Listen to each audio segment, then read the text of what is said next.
Hello, Alabama fans, and welcome back to the BOL Recruiting Show. I'm BamaOnLine publisher Tim Watts, and with me is Andrew Bone, the recruiting editor for BamaOnline.com. We welcome you back. If you saw our show earlier, Bama landed a five-star running back, Xavier Kroll. And Andrew, a few hours later, boom time, Alabama lands what we said they wanted, an elite instant impact type tight end, a guy that could come in as a freshman and have that possibility of having an impact. Yeah, the 2-for-1 special on Thursday night. It's a big win for Alabama getting Max Sutter, one of their priority offensive targets in this 2026 class. I mean, ever since last year, this has been a guy that they have heavily pursued and invested a lot of time and energy recruiting. Really ever since last March when they first extended that offer. It came back to Tuscaloosa, during the summer and multiple times in the fall, and again during the spring until the official visit this past weekend, which we talked about this before, Tim. That we felt like that was planned, not necessarily on Alabama's part, but we felt like that was probably planned on Max Sutter and his family's part because going into the summer, Alabama was considered the front runner in his recruitment, and there were some other schools that really pressed hard for him over these last few months, especially this last month during official visit season. But came back to Tuscaloosa this weekend and really felt the love once again, and was ready to go ahead and and make that decision, which had previously been planned. But I think the trip to Tuscaloosa solidified things on his end. I mean, this is a big guy, almost 6'6", 230 pounds, ranked in the top 100 in the country. He's top 5 or 6 in the tight end list, depending on who you're looking in. But this is a guy that, you see that he can catch the ball. He can run, he can catch the ball. He's athletic. He's got that Midwestern tight end vibe to him. Iowa, Illinois, and, I don't think Illinois is getting as much respect evaluating wise as they probably should. Bielema's always done a good job. He's doing a job there. And I think maybe Bama was close to landing this commitment at one point, or we heard they might. And then Ohio State really made a strong push for him. Yeah, and I think after that Ohio State visit, there was some confidence coming, out of that side. It felt like he was leaning in that direction. But when he continued to take the other visits and then made it back down to Tuscaloosa, I think going in, probably a week or so before he made it back to Tuscaloosa. I think Alabama felt they could close the deal this past weekend. They were able to do so. But yeah, as far as his size, great size. A lot of these guys that you see that are able to stretch the field and have a lot of speed and can make a lot of plays in the open field, they get a little bit leaner. They're in that 205, 210 pound, 215 pound range. You got to put some weight on. You got to put some muscle on them. But Max, he's a tremendous athlete at 225 pounds. You look at him 2 years down the road, this could be a 6'6", 245-pound guy that's a just absolute mismatch across the middle. And this is what Alabama, really needed and wanted. And I think looking back to last year's class, a guy like Caleb Edwards and Marshall Pritchett, you are really building a young, good tight end room. Tall. They're With very all tight tall. end room, They're yeah, very six tall. foot six, 6'5", six Over foot. and over. So I think you got to be really excited. Even though we've talked about tight end room, not a lot of depth. Got to get players there. Got to get players there. Well, they added a couple guys from the portal. Now for the future, you got to feel good about what you got there.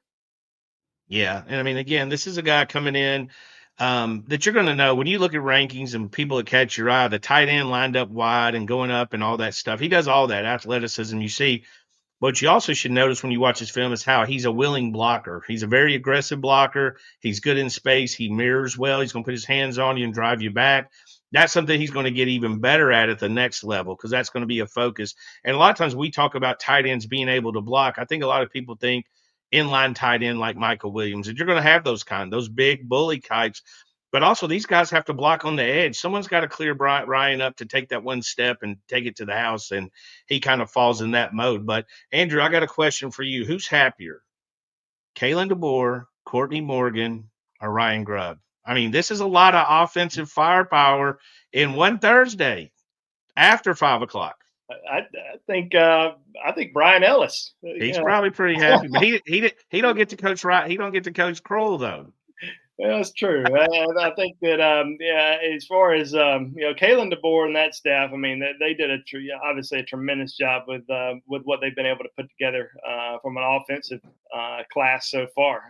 After last year and what they've been able to piece together, I mean, they've got to be really ecstatic overall. And it's not finished yet. I mean, there's some big names that are still out there that they can close. Potentially over the course of this next week, and I think that Alabama, they've got to be, Courtney Morgan, Ryan Grubb. Ryan Grubb, he's probably like, his eyes are probably, wide open right now, just amazed at the success that they've been having because he wasn't here last year when No. Alabama signed the number 3 class and signed Keelan Russell. I'm sure when he got on campus, he was like, hey, damn good job, guys. Glad I I'm able to work with this crew. But now, going after some of the best players in the country and being able to land them, you got to be really excited about the future. For y'all that tuned in, I know it's after dinner for some, and on the West Coast, you're probably in the middle of eating, but do us a favor, hit that like and subscribe button. It's going to be a big night on the round table, the BOL message board. There's going to be a lot of celebrations. We mentioned this earlier, quite the roller coaster ride for Alabama. Missed on some, got some 3 stars. Come in now. And you can't mention enough. You get a 5-star, you get a top 100 tight end. Not many of those guys, not named, Brock Bauer, end up in the 5 stars for the most part. But this guy coming in can help right away. And Andrew, it's not a lot of slowing down for us, right? We got commitments coming up, then a couple on the weekend, 4 or 5 next week. There's just a very busy time of year for us. A good time to if you love recruiting and you like the drama that goes with it.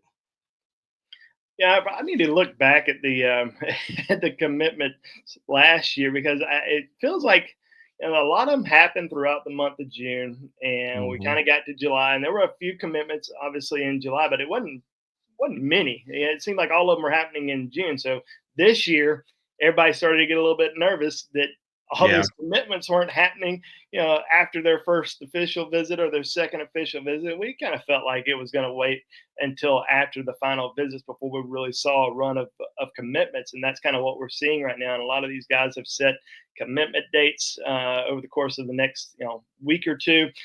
So it really could be a great run for Alabama. I mean, we've already predicted a lot of guys to Alabama that are going to be announcing over the course of this next week and a half. And if it goes like that as we expect, and maybe even a few other surprises, even a few other guys that we have not made official predictions yet, Alabama could really potentially be in that top 3 conversation, potentially even higher, based on the way things are going to, or the way things could turn out over the next 10 days.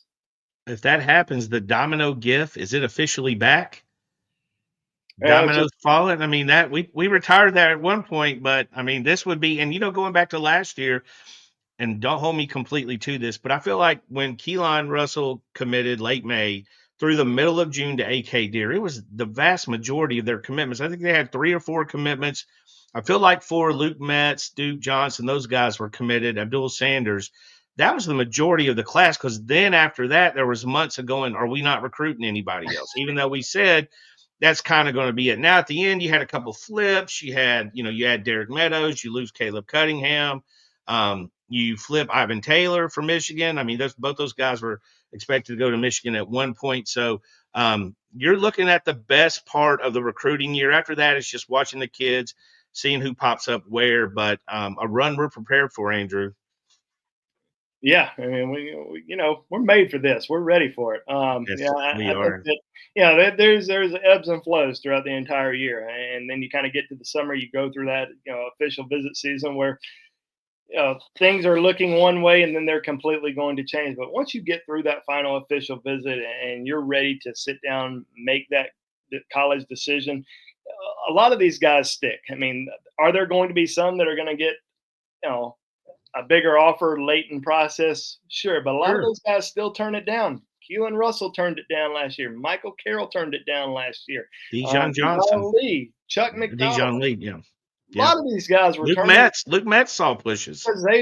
because they were solid when they were confident when they made their college decision. And yes, other schools were doing those enticing offers, and we saw Ty Haywood leave, we saw Caleb Cunningham leave, but those were two guys that ended up leaving. The majority of your class, they're pretty much Oh, locked in. And the big, I think one of the biggest differences this year than say last year was the dead period has started. We're in the dead period, yeah, that's and crazy. it goes all the way until September the 1st. So you're already in your season. The last several years, the dead period ended for that short window in July. So you had kids for 5 days going to a lot of different schools and seeing a lot of different programs, even as commitments. We saw Caleb Cunningham do that. We saw Jaden Harmon do that to Tennessee. He flipped in early August. So I think the fact that you're not seeing guys that are going to be taking visits, they don't have a big opportunity during the fall to take trips to a lot of different schools. And when they do have that opportunity to take a trip, you know where they're going to be? They're going to be in Tuscaloosa. If they're committed elsewhere, they're going to be somewhere else. And obviously, Alabama's still going to recruit some guys that are committed elsewhere if they need to, depending on the position. But for the most part, once we kind of get through this summer cycle of commitments, I think Alabama's going to be pretty confident and pretty excited about their entire class, and not, Yeah. their biggest goal is to not let any of those guys slip away. I think the biggest thing that kind of threw people off was a lot of these guys told us they were going to take all their visits and make a decision.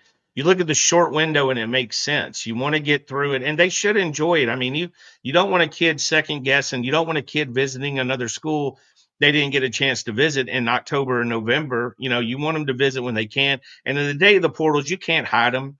You can't hide a kid. I mean, a kid can leave. He's curious. You want him to know 100%. The one thing I'll say before we get out of here is I feel 100% confident this staff knows how to recruit.